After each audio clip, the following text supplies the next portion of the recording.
Hey friends, welcome back to the Bald Booktuber. My name is Scott. We have an upcoming adaptation on HBO, The House of the Dragon, and I am super stoked about it. I'm doing some both post-show stuff, and we've recorded a couple of other episodes with Mike over at Mike's Book Reviews on his channel, and Madison and Madison Goodyear. I will link a couple of the videos that we've already done along with their channels. And one of Mike's questions was, what is your excitement level scale of 1 to 10? And I'm at an 11. So I thought we would go through my top 10 reasons for that. Reasons that I am very, very excited about HBO's upcoming House of the Dragon. And number 10, we're going to start with me loving the source material. So if you know anything about me, you know that A Song of Ice and Fire is my favorite series of all time. It is my favorite world to spend time in. And obviously we've got the 5 primary books. They are impeccably good. Game of Thrones as a show did a reasonable job at times of adapting it. It was one of my favorite shows of all time for the first, I'd say 6 seasons. 7 and 8 lost a step or 2 or 3, but those first several seasons, fantastic stuff. But this new show is going to be adapting primarily the Dance of the Dragons, which was a civil war fought between 2 Targaryen factions. It was fought between the side that was supporting Rhaenyra, who was the hand-selected successor to Viserys, and then we have the faction that was supporting Aegon II, and kind of that faction was led by his mother, Alison Hightower. So in this first season, we're going to be introduced to the 2 of them, and we're going to kind of see their relationship between Rhaenyra and Alicent kind of as it evolves over time. We're also going to be introduced to Daemon Targaryen, who is the king's brother and a rogue prince, played by Matt Smith. So it is going to be an interesting piece of Westerosi history to adapt. Primarily, it's going to be taken from this book right here, Fire and Blood, which I absolutely love. It is a historical perspective, which is an interesting choice on a fictional world, but George set it up in a way that makes it at times read like a novel, but really it's a historical perspective. So what I like that he does is he sets up multiple different accounts, some of them contradictory, and talks about how things led up to this civil war. There's an entire section dedicated to the Dance with the Dragons. If you do want to read the source material prior to watching the show, I would read up through that part. That's really what the show is going to adapt. But all of it is wonderful. Aegon's conquest is fantastic. The reign of Jaehaerys the First, all that stuff is wonderful. So you can't go wrong by reading the whole thing. But if you aren't really sure, so the events take place that we're going to be watching in the new show about 150 to 200 years prior to Game of Thrones. So it will be following pretty specifically the Targaryen family, although also the Velaryons. Also, we'll see some other great houses. There's going to be Lannisters on the show. There will be at least one Stark on the show. So you should be pretty familiar, if you enjoyed Game of Thrones, with who these folks are. That was a long-winded answer to number 10. All right, let's go with number 9. Number 9 is that George himself is extremely high on this adaptation. He is very excited. He is doing interviews about why he's excited. He loves this production team. He loves the writing team. He's said that there are times when they have made changes to the original characters and things that he considers to be improvements, which is not something you typically hear from the original creator of a work. One thing specifically, he says that he feels that the show's version of the series is much more fleshed out and and going to be a lot more sympathetic and easy to identify with than the Viserys that he had in his Fire and Blood book. That Viserys really was just a people pleaser, which is not always a great thing for a king. Didn't want to make any waves, wanted to keep everybody happy and away from conflict. It's not really kind of the role of a good monarch. In the show, we'll see what is done with that character, but should be a lot of fun. Let's move on to number 8. I really love that we're telling the story linearly. It would be an easy story to kind of hop around and do flashbacks and flash forwards and that kind of stuff, but I think the show is making a good choice. They have kind of a hard starting point, and that is the Great Council of 101 AC. That is going to show Jaehaerys at the council, even though that's not exactly how it happened in the source. Jaehaerys was back in King's Landing and said, "You guys figure it out." So, I won't spoil who's chosen or even who the two people that were up for selection. Really, there were more people than that, but 2 people really that the realm was going to choose between. So we'll see how they play that. And then we'll jump to a young Rhaenyra, young Alison, and then we're going to move up through kind of their womanhood and kind of see how that goes. So I like that. I like that they have chosen young actresses to play young Alison and young Rhaenyra, and then slightly older actresses to play their older counterparts. Should be interesting. So one of my concerns potentially, I know this isn't a video about concerns, but one of my potential concerns is that a lot of the Targaryen names sound very, very similar, and that might confuse people. So I think the more the writers can do to tell things linearly and avoid confusion, the better. So I like that decision. All right. Number 7, it's being done by HBO. So this is a big deal because so far HBO is the only channel that's demonstrated to me that they can adapt a fantasy show to my level of specifications. So I've watched some episodes of The Witcher on Netflix, and that's fine. It's not my favorite. I watched the first season of Wheel of Time on Amazon Prime, and there were points in time where I was having a good time, but overall I didn't love the aesthetic. I have seen the trailer for Rings of Power on Amazon Prime. Again, everything is too clean and shiny and pretty. That's not really what I'm looking for. But HBO just knows how to adapt this stuff. They've demonstrated that with Game of Thrones. Prior to that, it's not a fantasy story, but what they did with Rome, with the costuming and all that kind of stuff. For me, this is the studio I want adapting big time adult fantasy.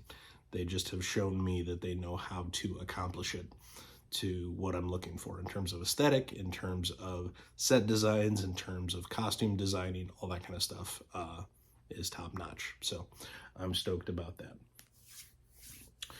All right. So number 6, the dynamics of the relationship between Alison and Rhaenyra is something I'll be watching very, very closely. In the book, there's not really a period of time where they are friends per se, because their ages didn't really line up for that, and they didn't really, I guess, run in the same circles, for lack of a better word. Alison went to court with her dad, Otto Hightower, who will be in the show. He was the king's hand, but they weren't chummy. They weren't pals. And it looks like, from what I'm seeing in the show, they're going to set it up to where they start as friends, as young girls. And we'll kind of see how that plays itself out. I think that will be an interesting dynamic. I'm really interested to see kind of how the cracks in the foundation kind of happen over time. Spoiler alert, they're going to be on opposite sides of the discussion. So I'll be interested to see how that plays itself out. Should be a lot of fun. All right, number 5. Now we start to talk about, who the primary players are. And for number 5, we are going to be seeing House Velaryon a lot. on camera here. And in Game of Thrones, the show, they weren't there, which is understandable because they're not there much in the Song of Ice and Fire series. There are some minor characters, like Arain Waters is a bastard who is chosen, handpicked kind of by Cersei to kind of lead the fleet. But in general, they're kind of a house that's mentioned as, they're a thing of the past or whatnot. But they're not in their prime necessarily in this part of the timeline, but they are a major force. So who they are, they're from old Valyria, just like the Targaryens are. They're an allied house with them, and they're known for their seafaring. So almost a hereditary title for them is kind of Master of the Tides, and they're great shipbuilders, they're great seafarers and adventurers and these kinds of things. So they moved to Westeros kind of the same time that the Targaryens did. There's another family that did as well called the Celtigars. I don't know if we'll see them or not on screen. But, in general, it should be interesting to see one of these ancient houses that, doesn't really make it up to the events. Because what happens in the book is Robert's Rebellion, for lack of a better word, sort of ends their line. And Robert's Rebellion obviously happens prior to the events of Game of Thrones. So I'm interested to see the Velaryons, specifically the Sea Snake. This is Corlys Velaryon. He will have his role played by a gentleman named Stephen Toussaint, I believe his name is. And I'm interested to see what he does with the character, because Corlys Velaryon, the Sea Snake, is a fascinating character in Fire and Blood. So, marries Rhaenys Targaryen, the queen that never was. He goes on several voyages. I think they say 7 or 8 voyages, all around the known and, in some cases, unknown world. He makes the house very, very rich with some of the treasures he brings back. So they're one of the most powerful houses. So really interesting guy, and we'll see kind of how that plays out here. All right, number 4 is House Targaryen, Fire and Blood. So I love the Targaryens, ride or die for me. Probably Starks are still my favorite house, probably always will be, but the Targaryens are not far behind. And this is really, again, they're not at their peak at this point in time, but they are extremely powerful. Obviously, they are in power, and they happen to survive, obviously, beyond this point. But it's interesting to see, that line really comes through here. When you play the Game of Thrones, you win or you die. There's going to be some people dying here. So this family, highly dysfunctional, highly, incestuous, and some of them are just on murder sprees to get themselves up to that point of succession. George doesn't do anything accidentally. Much of this is based on actual history. There is an actual historical civil war within a ruling royal family. I forget what it was called, but I was, looking at it yesterday, and some of the events take place that sort of mirror that, similar to how the primary events in the primary series mirror the War of the Roses. So, George doesn't do these things accidentally. He is a student and lover of history, which makes, in my opinion, the books even better. All right, we move to number 3, and this is director Miguel Sapochnick, who is going to be one of the 2 showrunners, along with the primary writer, Ryan Condal. Sapochnick was the director of many of my favorite episodes in the original Game of Thrones. So, in particular, 3 of my absolute favorite episodes were directed by him. So, we have The Winds of Winter, which is my very favorite episode, not only of Game of Thrones, but of any TV show ever. That's the season finale of season 6. Tremendous. The episode directly prior to that, the Battle of the Bastards, that is one of my favorite episodes. That's Sapochnick. And then we have, moving back to season 5, we have Hardhome, which is tremendous, and definitely a top 5 episode of all time for me, detailing many things that didn't happen, at least on page, within either, well, in this case, in A Dance with Dragons, but just man, that is a really good episode. I need to go back and watch it. So, in any case, long story short, Sapochnick is great. I want to see him do more stuff. He is directing 3 of the 10 episodes for this. So the moment I knew he was not only involved, but heavily involved as one of the showrunners, I was very, very excited. So we've got him back. So let's see what he does. All right, we move on to number 2. And it's hard to put this as number 2 and not number 1, but we'll do number 2, and that is Ramin Jawadi. He was the composer for the 8 seasons of Game of Thrones. He is the composer for the 4 seasons so far of Westworld. He is my very favorite score composer ever. So most people will be like, well, what about John Williams? John Williams is great. I love Jawadi more. So his music just speaks to me for some reason. I really, really love what he does to set scenes with his music. I really, really love what he does to take familiar and or even super popular music and kind of put his own spin on it.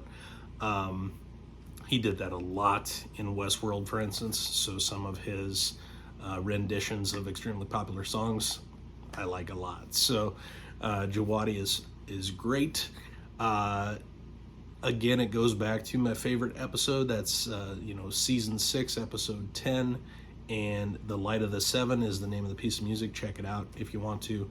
But the way that sets the scene, it sets the stage for that entire episode is so good. So Jawadi, definitely my number 2. That brings us to number 1, and it should be no surprise. I love dragons, so dragons is number 1. This is when dragons really were at their apex within Westeros. This is when dragons really ruled the world, and having a dragon meant unimaginable power. There were so few of them. We're going to see, I would guess, upwards of 17 different dragons on screen, which is tremendous. Obviously, we saw the 3 dragons that were born to the mother of dragons, Daenerys, in the original series, but this is going to be taken to a new level in terms of the dragons that we're going to be able to see on screen. So I am so super stoked. They show on the trailer one of the best quotes to me to set things up, and that's Daemon saying, dreams didn't make us kings, dragons did, which is incredible. So Aegon the Conqueror, along with his sisters Visenya and I think Rhaenys or Rhaenyra, I can't remember which, had their dragons, and they got pretty much 90% of the known world to bend the knee just based on their 3 dragons. And now, if you can envision it, we're going to have a civil war, 2 sides each having their own dragons, and so gonna be cool. So some of the dragons we're likely to see on screen, I think we'll see a couple of the older dragons. So we'll see like Vhagar, who was Visenya's dragon, has been ridden by multiple people. I think we'll see Vhagar. I think there's a good chance we'll see Vermithor, and that was Jaehaerys' dragon. We might see Silverwing, that was Queen Alysanne's dragon. But the primary ones we're going to see for sure are Caraxes, the Bloodworm, that's Daemon's dragon. We see that actually in the trailer. We'll see Syrax, that is the dragon for Rhaenyra. And then from there, it's kind of speculation what we'll see, but I would guess that we'll see the dragons for Rhaenyra's children. So Vermax for Jace, Arax for Luke, and Tyraxes for Joff. I think there's a good chance we'll see those. But in any case, I'm just throwing names out there, and some of you don't know what I'm talking about. But just know the dragons are awesome, and we are going to see a lot of them. So That is my 10. I know this was very rambly, but I would love to hear, are you excited about this series? If so, what are you excited about? If you're not excited, tell me that too. That is perfectly fine. Just like with anything, it's not going to be for everybody, but this is 100% for me. So we will see how it goes. I hope that if you are interested in the show, you'll tune in when Mike and Madison and I do some live discussions after each episode. We'd love to hear from people. Again, all of the links will talk about Mike's channel, Madison's channel, and link to the 2 videos we've done so far. But until then, as always, publication order always, my friends. Have a great day.